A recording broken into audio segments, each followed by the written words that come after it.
Assalamualaikum warahmatullahi wabarakatuh. Nah, pada kesempatan kali ini kita akan belajar materi pelajaran PKK atau Produk Kreatif dan Kewirausahaan kelas 11 SMK di KD 3.5. Materinya apa? Yaitu tentang sistem produksi produk usaha. Nah, kalau kita bicara mengenai sistem produksi produk usaha, pada dasarnya kita akan membahas salah satu aspek kegiatan yang dilakukan dalam kegiatan usaha, di mana aspek dalam kegiatan usaha itu sebenarnya tidak cuma produksi, tapi juga bisa pemasaran, bisa pengelolaan keuangan, bisa administrasi, itu diantaranya. Lalu, apa yang dimaksud dengan produksi? Nah, kegiatan produksi ini sesuatu yang punya peran penting selain kegiatan pemasaran, pengelolaan keuangan maupun kegiatan administrasi. Harus dipahami dulu bahwa sebenarnya istilah produksi ini begitu dekat dengan anak-anak semua. Jadi kalian harus juga paham basicnya produksi itu apa sih sebenarnya. Kalau seseorang misalkan menghasilkan suatu barang dari kegiatan yang dilakukannya, apakah itu juga termasuk namanya kegiatan produksi? Kegiatan produksi pada dasarnya adalah kegiatan menciptakan dan menambah manfaat suatu barang ataupun jasa yang bisa digunakan untuk memenuhi kebutuhan. Jadi di sini pengertian singkatnya, produksi itu adalah kegiatan menghasilkan suatu barang ataupun jasa. Nah, kalau definisi panjangnya bisa kegiatan produksi ini sesuai seperti yang ada di slide, bisa dilihat bahwa kegiatan menciptakan, menambah manfaat suatu barang ataupun jasa yang bisa digunakan untuk memenuhi kebutuhan.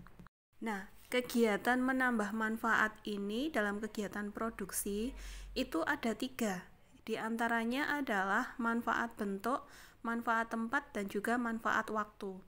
Nah, kalau kita bicara mengenai manfaat bentuk, seorang wirausaha di sini yang membuka usaha di antaranya seperti yang ada di slide, pengolahan limbah plastik menjadi aneka kerajinan tangan yang cantik dan menarik. Ini bisa dikategorikan sebagai contoh penciptaan manfaat bentuk dari adanya kegiatan produksi. Terus yang kedua, manfaat tempat.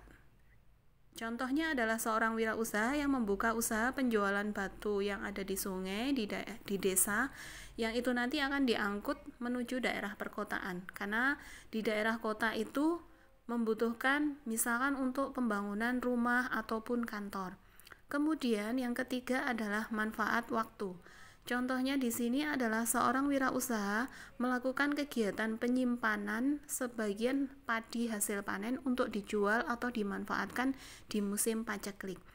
Contoh dari penciptaan manfaat waktu ini juga diantaranya kegiatan untuk menghasilkan jas hujan atau namanya mantel, yang itu nanti akan berguna sekali, bermanfaat sekali ketika musim penghujan. Jadi itu diantaranya ketiga manfaat dari adanya kegiatan produksi. Nah, selanjutnya kita akan belajar mengenai sebenarnya apa sih sistem produksi itu. Nah, kita bisa lihat di slide bahwa di situ ada input, ada proses transformasi, dan juga output. Bahkan kemudian terjadi yang namanya umpan balik. Nah, sistem produksi itu sendiri pengertiannya adalah satu rangkaian operasi yang mengolah atau memproses input tadi ya menjadi output yang punya nilai jual, dan ada proses-proses yang harus dilalui. Nah, kalau kita kembali ke awal bicara mengenai input itu terdiri dari satu, sumber daya manusia. Sumber daya manusia di sini adalah tenaga kerja yang bisa menjalankan sistem produksi. Yang kedua adalah modal. Modal ini bisa berupa barang maupun uang. Kemudian yang ketiga adalah bahan baku. Kemudian yang keempat adalah keahlian atau skill, kemampuan menghasilkan atau memproses dalam kegiatan produksi. Kemudian yang kelima adalah mesin. Mesin ini adalah peralatan yang bisa digunakan untuk mengoperasikan kegiatan produksi. Yang keenam adalah sumber informasi dari luar yang manfaat untuk menciptakan output. Kemudian menuju tahap yang selanjutnya dari input tadi diolah, diproses, namanya adalah proses transformasi seperti yang tercantum di slide. Ada kegiatan memindahkan, mengubah fisik, menyimpan, melayani, bahkan menjual. Kemudian diproses lebih jauh, akhirnya hasil akhir yang diharapkan dari kegiatan produksi itu adalah output, yakni berupa barang dan juga jasa. Setelah output itu tercipta, maka yang terjadi adalah proses umpan balik. Karena pada dasarnya output itu nanti barang ataupun jasa tadi bisa digunakan kembali dan menjadi input bagi perusahaan lain. Nah, kalian bisa lihat di slide ya, itu adalah salah satu contoh kegiatan produksi yang bisa dilakukan, di mana di situ mbaknya sedang melakukan kegiatan produksi yaitu membuat kue. Nah, pada slide ini terlihat di situ adalah kebutuhan proses produksi. Apa yang dimaksud dengan kebutuhan proses produksi? Di sini kita belajar bahwa seorang wirausaha pada dasarnya ketika dia mau menghasilkan sebuah output berupa barang maupun jasa, ada kebutuhan-kebutuhan yang harus disiapkan. Yang tadi kita kenal sebagai input. Apa saja diantaranya? Yang pertama adalah bahan baku. Bahan baku itu ada dua, bahan baku langsung dan juga bahan baku tidak langsung. Bahan baku langsung itu bisa di sini diartikan adalah bahan yang digunakan secara langsung untuk proses produksi. Sedangkan bahan baku tidak langsung, ini adalah bahan baku yang bisa menjadi pendukung. Jadi keberadaannya mungkin saja ini bisa dihilangkan hanya sebagai pelengkap saja. Lalu yang kedua itu adalah tenaga kerja yang harus disiapkan. Nah, tenaga kerja tadi kalau kita belajar di slide sebelumnya itu masuk sebagai SDM. Nah, tenaga kerja itu bisa berupa tenaga kerja upahan. Di sini tenaga kerja tetap dan juga tidak tetap. Tetap itu artinya setiap bulan menerima gaji dalam jumlah yang tetap. Sedangkan yang tidak tetap, ya kalau dia bekerja, dia akan mendapatkan upah. Sedangkan kalau dia tidak bekerja, jelas dia tidak akan mendapatkan upah. Kemudian ada tenaga kerja keluarga.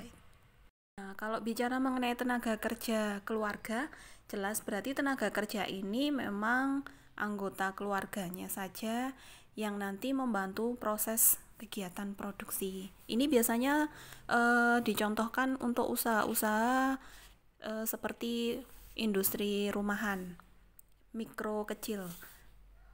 Terus kemudian kebutuhan proses produksi yang ketiga itu adalah mesin. Nah, seorang wirausaha harus bisa merencanakan kebutuhan nanti mesin yang dipakai untuk proses produksi itu kapasitasnya berapa. Kemudian kemampuan untuk menyusun tata letak dan pemeliharaan mesin, karena ini penting. Kalau misalkan mesinnya besar, nah ini berarti butuh ruangan yang lebih luas lagi. Dan jangan lupa juga bahwa mesin itu dalam jangka waktu pemeliharaan beberapa waktu itu harus juga berhak untuk mendapatkan servis.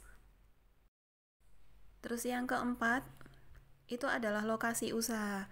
Nah, penentuan lokasi usaha itu penting juga di sini karena lokasi usaha juga bisa menentukan nanti barang itu yang sudah diproduksi laku atau tidak. Atau di sini kalau lokasi usaha itu kaitannya dengan proses produksi, berarti ada lokasi-lokasi usaha yang strategis untuk wirausaha yang memang dia punya kegiatan memproduksi.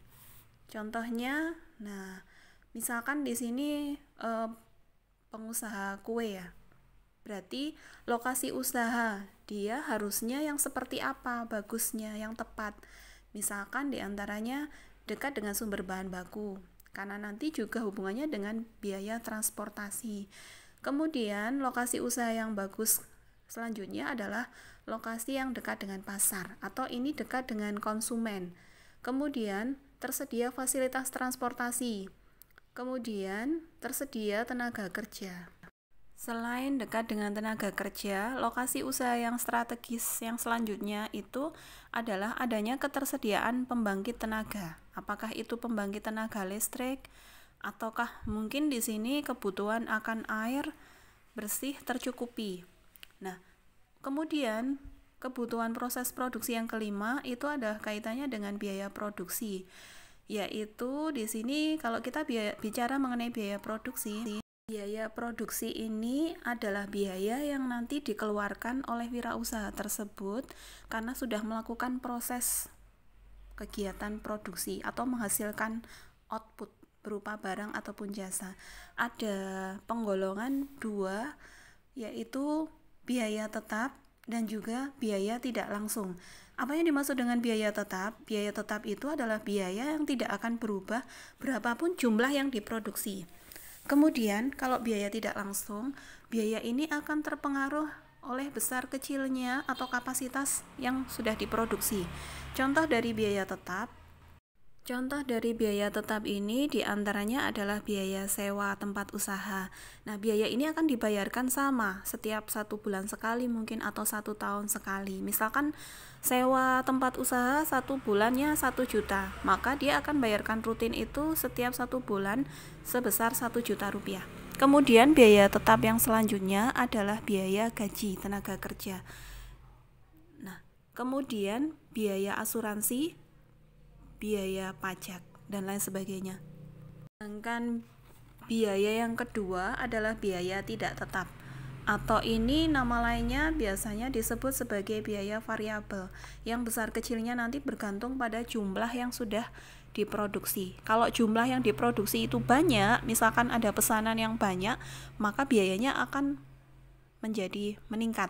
Sedangkan sebaliknya, jika pesanan menurun atau yang diproduksi sedikit, maka biaya ini juga akan menurun mengikuti. Nah, contohnya apa? Untuk biaya tidak tetap atau biaya variabel ini, contohnya adalah biaya pembelian bahan baku. Nah, kenapa kita contohkan biaya bahan baku? Karena jelas biaya bahan baku ini akan selalu mengalami perubahan menyesuaikan dengan jumlah yang diproduksi. Yang kedua, contohnya biaya tidak tetap adalah biaya upah tenaga kerja yang menyesuaikan, di mana ketika nanti tenaga kerja itu tidak masuk, nah makanya dia tidak akan mendapatkan upah. Makanya biaya yang dikeluarkan untuk memberikan upah jelas akan berkurang dengan sendirinya. Nah, setelah kita belajar mengenai kebutuhan proses produksi, ternyata proses produksi itu sendiri itu ada dua. Yang pertama adalah proses produksi terus-menerus, di mana proses produksi ini berlangsung terus tanpa ada henti, yang produknya biasanya dihasilkan dalam jumlah yang besar dengan variasi yang kecil dan sudah terstandar. Contoh dari produksi terus-menerus adalah pasta gigi, sabun, dan kebutuhan perlengkapan mandi yang lain misalkan. Kemudian yang kedua adalah proses produksi terputus-putus. Kegiatan produksi ini tidak memiliki standar, tetapi didasarkan pada produk yang sudah dikerjakan, sehingga peralatan produksinya disusun dan diatur secara fleksibel untuk menghasilkan produk berbagai ukuran sesuai dengan pesanan. Jadi yang perlu digarisbawahi adalah proses produksi terputus-putus ini dilakukan sesuai dengan pesanan. Produk ini biasanya dihasilkan dalam jumlah yang lebih kecil dengan variasi yang besar. Contohnya adalah undangan, kemudian souvenir pernikahan, kemudian juga catering ya, misalkan untuk hajatan pernikahan. Selanjutnya, kegiatan yang dilakukan oleh wirausaha terkait dengan pengendalian produksi adalah pengendalian pembelian, pengendalian persediaan, pengendalian produksi itu sendiri, dan pengendalian kualitas. Apa yang dimaksud dengan pengendalian produksi adalah serangkaian prosedur yang tujuannya mengkoordinir semua elemen proses produksi, baik itu sumber daya manusia, mesin, peralatan, maupun bahan baku ke dalam satu aliran, yang mana nanti masing-masing perusahaan punya kebijakan yang berbeda-beda. Nah, terkait dengan pengendalian pembelian ini akan dilakukan oleh perusahaan yang bertumpu kepada efisiensi, prinsip hemat dan efisiensi. Kemudian terkait dengan pengendalian persediaan, ini bagaimana supaya biaya yang dikeluarkan untuk biaya penyimpanan bisa dikendalikan oleh perusahaan. Kemudian pengendalian produksi ini diharapkan bahwa kegiatan produksi nanti bisa berjalan tepat waktu, lancar, dan produk yang dihasilkan itu bisa berkualitas sesuai yang diharapkan. Kemudian yang terakhir adalah pengendalian kualitas. Itu yang terakhir, yaitu tahap di mana melakukan pencegahan supaya tidak ada penyimpangan standar kualitas produk yang sudah ditetapkan atau adanya quality control. Pembahasan kita yang terakhir adalah tentang tahap-tahap pengendalian produksi itu sendiri. Ada 4 tahap, yaitu routing, scheduling, dispatching, dan follow up. Apa masing-masing itu? Yang pertama adalah routing. Routing itu adalah usaha untuk menetapkan urutan proses produksi dimulai dari adanya bahan mentah hingga nanti menjadi barang jadi. Termasuk di sini adalah mempersiapkan alat-alat produksinya. Yang kedua adalah scheduling, yaitu kegiatan menentukan jadwal kegiatan produksi yang disinergikan menjadi satu kesatuan. Nah, di sini dari scheduling akan diketahui penggunaan waktu pada setiap proses produksi.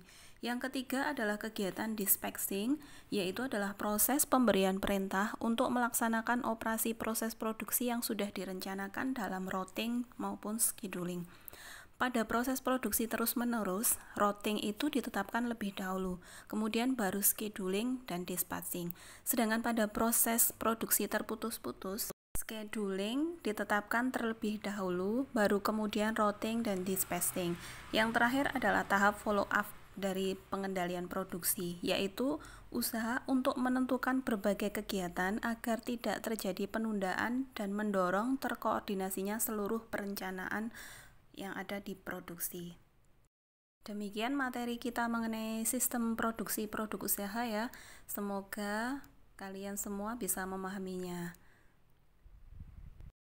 Jangan lupa di like dan tombol subscribe jika ini hal yang manfaat untuk kalian semua. Terima kasih.